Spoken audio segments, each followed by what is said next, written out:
Now we start the exercise. Exercise 12.1. So सभी student maths की book open करेंगे और एक्सरसाइज 12.1 ओपन करेंगे. Then question number first.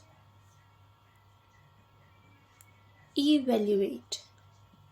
Evaluate करना है. It means जो क्वेश्चन गिवन है उसको आपको सॉल्व करना है. The first part 3 की पावर -2.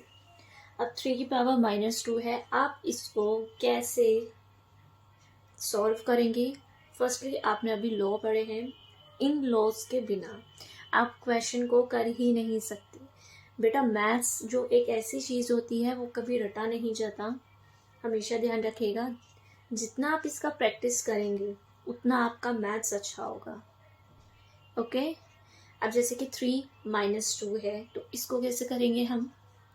देखिए ए हमारे पास लो है. a - m क्या होता है हमारा? a 1/में am होता है. जब भी कभी आप कोई भी लॉ अप्लाई कर रहे हैं अपने क्वेश्चन में तो आप उस लॉ को लिख के देन ब्रैकेट में हाईलाइट कर देंगे. इससे क्या हो जाता है, मैंने ब्रैकेट बनाया, इट मीन्स ये हाईलाइट हो गया कि इस वाले क्वेश्चंस में मैंने ये वाला लॉ अप्लाई किया है. ध्यान रखिएगा, जो भी बच्चा एग्ज़ाम में, ठीक है, जो भी बच्चा अगर एग्ज़ाम में क्या करता है, ये लॉ नहीं लिखता और क्वेश्चन सॉल्व कर देता है, मैं उसके मार्क्स कट करूँगी. ध्यान रखना. इस बार भी मैंने कुछ बच्चों के मार्क्स कट करे हैं जिन्होंने पेरीमीटर एंड एरिया का फॉर्मूला लिखा ही नहीं है, देन सॉल्व कर दिया. ठीक है. विदाउट फॉर्मूला अगर आप कोई भी क्वेश्चन सॉल्व करते हैं तो डेफिनेटली आपका 1 मार्क्स जाएगा. ओके. तो नेक्स्ट टाइम से ध्यान रखिएगा इस चीज़ का. एंड 3 अब ये क्या है? -m है.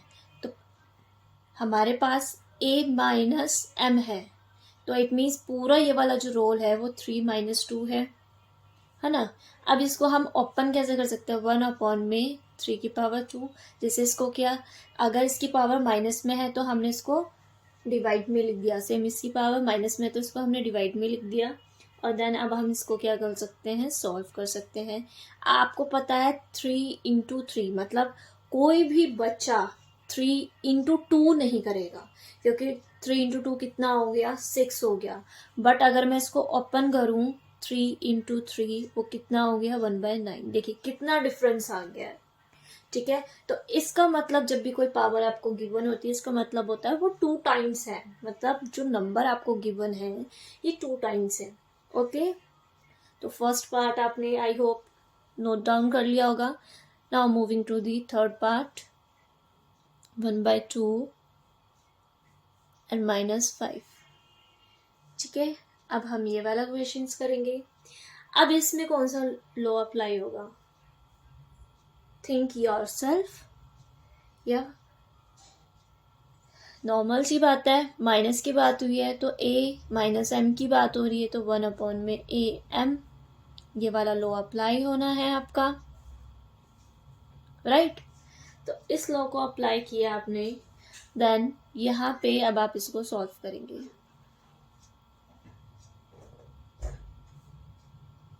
अब इसको सॉल्व करने का देखिए ये क्या है? 1 का 1.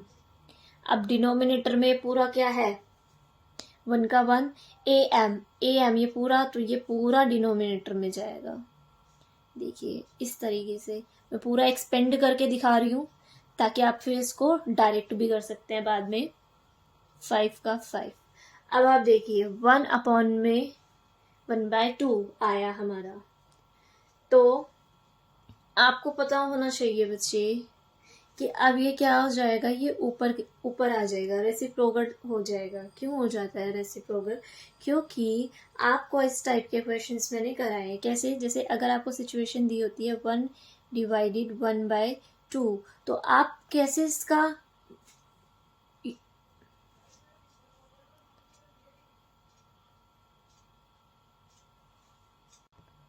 देखिए जैसे ये क्वेश्चन था, क्वेश्चन नंबर 3 मैंने अभी स्टार्ट कराया था, है ना. तो अब आप मेरे को ये बताइए कि आप कैसे इसको करेंगे, क्योंकि देखिए अब ये सिचुएशन, ये वाली सिचुएशन है, तो मैंने आपको हमेशा बताया है, ये आपके फर्स्ट चैप्टर में ही सिखा दिया जाता है कि जब भी आपको सॉल्व करनी हो ऐसी इक्वेशन, तो ये क्या हो जाता है, मल्टीप्लाई में और सेकंड वाली डिजिट रेसिप्रोकल हो जाती है। समझाइए ये चीज़, है ना। तो इस चीज़ को आप अपनी कॉपी में नोट डाउन नहीं करेंगे, ये सिर्फ समझाने के पर्पज से थी, ठीक है। क्योंकि यहाँ पे मेरे पास कोई ब्लैक बोर्ड नहीं है जो मैं उसको रफ कर दूँ, मेरे पास नोटबुक है, इसलिए कुछ चीज़ें ऐसी होती हैं जो मुझे हैंड टू हैंड आपको बतानी होती हैं, देन मैं उसको कट करवा देती हूँ, ठीक है। इसको नोट नहीं करना है, इसको सिर्फ समझाया है। तो अब इसको कैसे कर देंगे हम सॉल्व, इसको हम सॉल्व कर देंगे 2/1 और 5। अब 2 की पावर क्या है 5, आप उसको एक्सपेंड करोगे 2 इंटू 2 इंटू 2 इंटू इस तरीके से करोगे तो 32 आपका आंसर आएगा, ठीक है बच्चे। 32 आपका आंसर आएगा। Now moving to the next question, question number second. Now moving to the next question, question number second. Simplify and express the result in power notation with positive exponent. So student question के according बोला है आपको जो question है वो solve करने हैं, simplify करने हैं, देन जो आपको रिजल्ट देना है वो पावर नोटेशन में देना है। मतलब अगर आपका क्वेश्चन है -4 पावर 5 ये है, तो आपको इसको सॉल्व तो करना है, बट जो आंसर देना किस में देना है, पावर्स में ही देना है, ठीक है। उस फॉर्म में आपको देना है। अब देखिए पहले तो यहाँ पे आप देख रहे हैं यहाँ पे कौन सा लॉ अप्लाई होना है, AM डिवाइडेड AN, जो कि क्या होता है आपका, जल्दी से बताएंगे सभी स्टूडेंट। AM माइनस N, ये वाला लॉ होता है आपका अप्लाई, ठीक है। ये वाला लॉ अप्लाई होता है, तो उसके लिए देखिए -4 दिस वन सिमिलर है, ये भी सिमिलर, ये भी सिमिलर। ये वाली सिचुएशन हमें ने ये वाली सिचुएशन दी हुई है, हमें किस में कन्वर्ट करना है, हमें माइनस करनी है powers, base same powers minus, base same power minus, तो बेस सेम पावर माइनस करेंगे तो यहाँ पे कौन सी पावर आ जाएगी, -4/-3 आई है।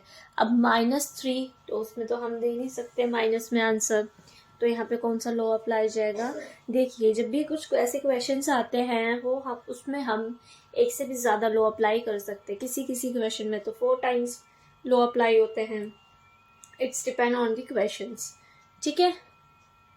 अब देखिए A minus M equals to 1/AM, ये वाला लॉ अप्लाई होगा, क्यों, क्योंकि A की पावर क्या है माइनस में है, सिमिलर इसमें पावर्स क्या है माइनस में है, ठीक है। अब कोई भी बच्चे ये डिफरेंस करने मत बैठ जाना कि मैम इसमें तो माइनस यूज हुआ है और यहाँ पे नहीं हुआ, क्योंकि सिंपल सी चीज़ है बेटा, क्योंकि ये पूरा A ही माना जाएगा आपका, ठीक है। बहुत से बच्चे हैं जिनके पास ऐसी सिचुएशन आएंगी, तो अब हम क्या कर देंगे इसको 1/में -4/3, okay. This is the question number first. Now moving to the next question.